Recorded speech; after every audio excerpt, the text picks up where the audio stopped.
മതസൗഹാർദ്ദമായിരുന്നു മനോജിന്റെ ലക്ഷ്യം. കൂട്ടയോട്ടത്തിലും ചിത്രം വരയ്ക്കുന്നതിലും വിശ്വാസമില്ല.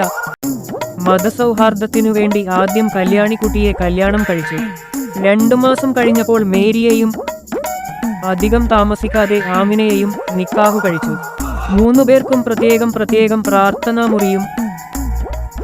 32-ാം വയസ്സിൽ മനോജ് മരിച്ചു. ആമിനയുടെ ആൾക്കാർ ഖബറുമായി വന്നു. അച്ഛനും കപ്പ്യാരും കുരിശുമായും. കല്യാണിക്കുട്ടിയുടെ ആൾക്കാർ ചിതയൊരുക്കി. സംഘർഷം.